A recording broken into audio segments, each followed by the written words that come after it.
Jeffrey Edward Epstein है कौन? Epstein file में इसका नाम क्यों? ये है कौन? इसका रिलेशन बड़े बड़े बिजनेसमैन से कैसे हुआ? ये कौन सा काम करता था जो उसके ग्लोबल न्यूज बने हुए हैं? ये बचपन से अमीर नहीं था, फिर भी इसका रिलेशन बड़े बड़े बिजनेसमैन से हुआ। ये इतना अमीर हुआ कैसे? इसके फादर ग्राउंड स्कीपर थे, इसकी माँ स्कूल एड थी, इसके पास इतना पैसा आया कहां से? इतने बड़े क्राइम करने के बावजूद इसके ताल्लुक बड़े बड़े बिजनेसमैन से थे। ये एक बार पकड़ा भी गया, उसके बावजूद भी इसके ताल्लुक बड़े बड़े बिजनेसमैन से थे। एडवर्ड एप्स्टीन की बात जो है, जब ये क्राइम की दुनिया में कदम रखता है, जब इसकी टाइमलाइन शुरू होती है, जब इसकी जर्नी शुरू होती है, वहां से बात करेंगे हम। इसकी बात टाइमलाइन से शुरू करेंगे। जैसे हम 1974 से बात करेंगे। ये डाल्टन स्कूल में टीचर बनता है, वहां पे बिना डिग्री होने के बावजूद वहां पे फिजिक्स और मैथ पढ़ाता है।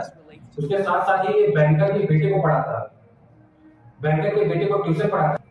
बैंकर इससे इतना प्रभावित हो जाता है कि वो इन्वेस्टमेंट बैंक बेयर स्टर्न्स में इसकी नौकरी लगवा देता है, जबकि इसके पास फाइनेंस की कोई बैकग्राउंड ही नहीं था। ये बैंक के गलती क्लाइंट को टैक्स के लूप होल का फायदे का एडवाइस देकर उनका पार्टनर बन जाता है। उसके साथ साथ 1981 में इसको निकाल दिया जाता है, तब तक ये बड़े लोगों का पार्टनर बन चुका होता है। 1980 में ये एक फर्म शुरू करता है इंटरकॉन्टिनेंटल एसेट ग्रुप के नाम से, जहां पे ये बाउंटी हंटर का काम करता है। इसमें ये रिच लोगों का पैसा रिकवर करने में उनकी हेल्प करता है। इसी समय ये स्टीवन हुफनबर्ग के साथ कंसल्टेंट के रूप में काम किया, जहां पे ये दोनों ऑपरेट करते थे लार्जेस्ट पॉन्जी स्कीम को। उसके साथ साथ ही ये 1980 में लेस्ली वेक्सलर से मिलता है, जो कि विक्टोरिया सीक्रेट का मालिक था। ये जो है इसका ट्रस्ट इतना गेन कर लेता है, इसकी ये अपनी संपत्ति का पावर ऑफ अटॉर्नी बना देता है इसको, जो कि ये कुछ भी सामान बेच या खरीद सकता है वेक्सलर के नाम पे। ये इसको 40 आलीशान घर और 727 जेट देता है, जिससे ये माइनर सेक्स ट्रैफिकिंग करता है बाद में। इसके साथ साथ ही जब ये पकड़ा जाता है तो ये वेक्सलर $46 मिलियन का इस पे कहता है कि इसने चोरी किया था, ये खुद नहीं किया था। फिर आते हैं इसके साथ जो काम किए थे, जैसे गिस्लेन मैक्सवेल, जो कि इसकी गर्लफ्रेंड थी, 1991 को रिपोर्ट करती है कि 1991 में मिले थे। कुछ रिपोर्ट करती है कि उनके पेरेंट नहीं मिल पाया था। गिस्लेन मैक्सवेल की पेरेंट का नाम तो रॉबर्ट मैक्सवेल है, जो कि ये ब्रिटिश मीडिया टाइकून के मालिक थे और EMP भी थे, जो कि रिचर्ड थे। तो जो ये लोग काम करते थे सेक्स ट्रैफिकिंग इन सब में, तो इन सब का नाम इसलिए नहीं आया कि ये सब पकड़े नहीं गए। इन सब के पास बहुत पैसा था और बहुत लोगों की पहचान थी। एक और नाम आता है जीन लुक जूनियर, जो कि ये मॉडलिंग एजेंसी चलाता था, फ्रेंच मॉडलिंग एजेंसी। इसके ऊपर भी इल्जाम थे कि सेक्स असॉल्टिंग करता था, मैनिपुलेट करता था मॉडलिंग के नाम पे। ये लड़कियों को मॉडलिंग के बहाने लेकर आता था, जिसके साथ सेक्स असॉल्टिंग करता था। इसका लिंक जो है उसके साथ भी था, एप्स्टीन के साथ भी था।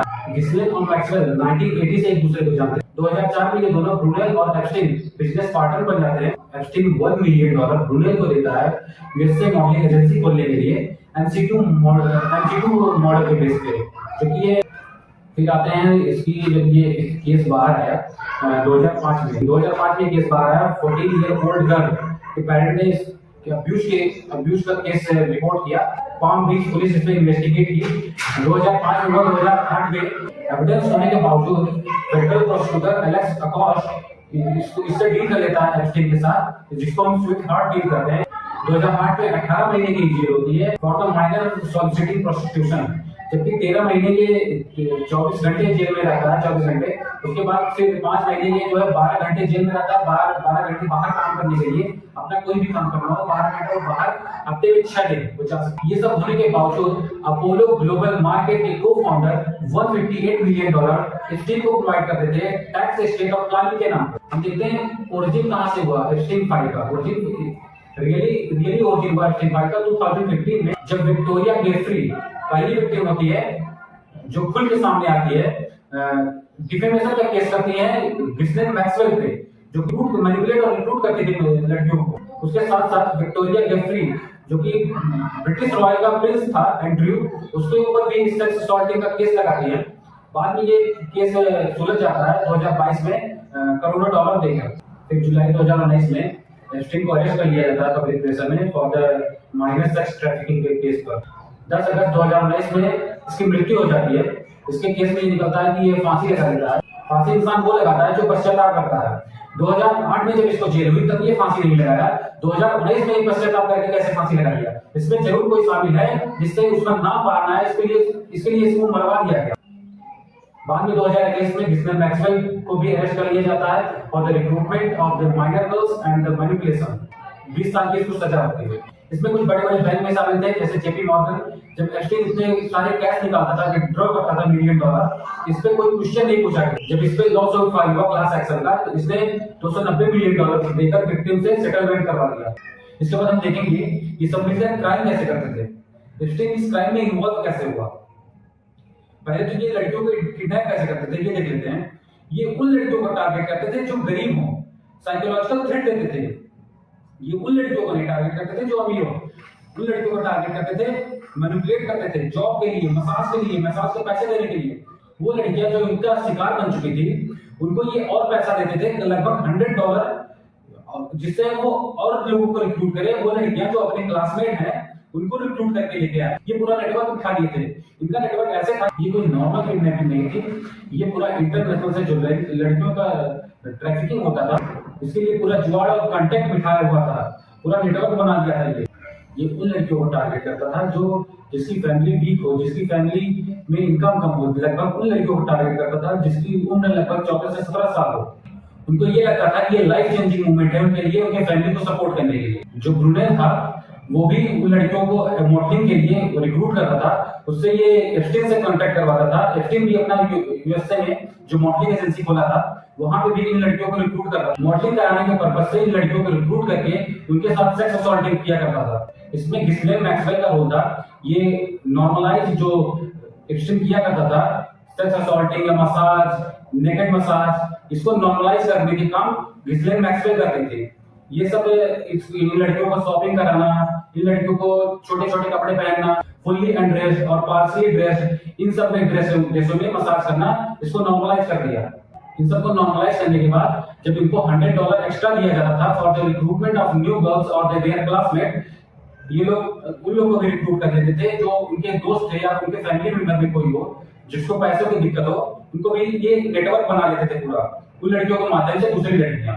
इसलिए ज्यादातर लड़कियां कोई कंप्लेन नहीं करती थी, क्योंकि ये एक दूसरे को ही उनके खिलाफ कर देते थे कि उनको इन लड़कियों ने रिक्रूट किया है। एप्स्टीन के पास इतना पैसा था और इतना पावर था, पावरफुल लोगों के साथ उसका कांटेक्ट था, इससे लड़कियां और डर जाती थी कि ये गरीब है, इनका कोई पुलिस में कोई सुनेगा नहीं, इसलिए और कंप्लेन करने से डरती थी कि बाद में ये कंप्लेन करने के बाद इनको मरवा दिया जाए या इनको इनके साथ कुछ कर दिया जाए हार्मफुल, जिससे इनकी लाइफ बर्बाद हो जाए। इसलिए और डरती थी एप्स्टीन के खिलाफ कंप्लेन करने के लिए। इसके पास इतना पैसा था कि इसके ये खुद का जेट, जिसको हम लोलिता एक्सप्रेस के नाम से जानते हैं, इसका निकनेम रखा था ये लोलिता एक्सप्रेस। इससे ये लड़कियों को अपने मेंशन में, जो कि इसका खुद का आइलैंड, 2 आइलैंड इसमें, वर्जिना आइलैंड में 2 आइलैंड है, उनको खरीद के। इसके जो रियल एस्टेट है, ये Manhattan farm house, Little Saint James और ग्रेट सेंट जेम्स, जो कि यूएस के वर्जीनिया आइलैंड है, ये दोनों इसके प्राइवेट खुद के आइलैंड है, इसने खुद खरीद के रखा है। इसका पेरिस में अपार्टमेंट है, पाम बीच फार्म हाउस है इसका। इसके लगभग $577 मिलियन रियल एस्टेट है। एक बार कोई लड़की इनके ट्रैप में फंस जाती है तो मैक्सवेल और एप्स्टीन दोनों इनके ट्रैप से निकलने नहीं देते उन लड़कियों को, उनको डराते हैं, धमकाते हैं। इनके पास इतनी पावर है, अगर कहीं से भी कुछ लीक होती है बात तो इनके साथ कुछ और बुरा हो सकता है। ये प्राइवेट इन्वेस्टिगेटर को भी हायर करते हैं उन लड़कियों पर नजर रखने के लिए जो लड़कियों के साथ ये दुर्व्यवहार कर चुके हैं। अब देख लेते हैं जो बिजनेसमैन से इसका ताल्लुक था एप्स्टीन का, ये क्या सच में इन्वॉल्व थे इसके क्राइम में या फिर कुछ और काम था। जो बिजनेस का मूल काम था, जो इसके बाहरी जो दिखाने वाला काम था, वो बिजनेस एडवाइजर का काम था। तो लगभग ये सभी जो बिजनेसमैन थे, जो सभी मिलते थे बिजनेसमैन, उनमें से सभी नहीं शामिल थे। जैसे अभी बिल गेट्स ने माफी मांगी है तो बिल गेट्स भी शामिल थे। इनमें से ट्रम्प का भी नाम आता है, तो पता नहीं ट्रम्प शामिल है नहीं, इसका तो कोर्ट फैसला करेगा। इसमें नरेंद्र मोदी का भी नाम आया है। 9 जुलाई 2017 को एप्स्टीन ने इसको मेल किया था, जो कि इजराइल विजिट के लिए था। 4 से 6 जुलाई नरेंद्र मोदी इजराइल विजिट किए थे यूएस के प्रेसिडेंट को खुश करने के लिए। इंडियन गवर्नमेंट ने इसको बेसलेस कर दिया है, जबकि ये देखा गया है कोई कॉन्टैक्ट लिस्ट, फ्लाइट कॉन्टैक्ट, इन सब में इनका नाम नहीं आया है, तो इसको बेसलेस करार कर दिया गया है इंडियन गवर्नमेंट के द्वारा। और कुछ कॉन्स्पिरेंसी थ्योरी भी चल रही है कि ये मांस खाते थे, ये इंसानों का मांस खाते थे, खून पीते थे, जबकि ऐसा कुछ कोर्ट के डॉक्यूमेंट में नहीं है। तो ऐसा हो भी सकता है, नहीं भी हो सकता है। कोर्ट के डॉक्यूमेंट में मैं वही कर रहा हूँ। इसमें बहुत लोगों का नाम आया है, आगे देखेंगे किसका किसका नाम प्रूफ होता है वो गलत था, कि लिस्ट में शामिल था, इसके क्राइम में शामिल था, लिस्ट के नहीं। Thank you for this video.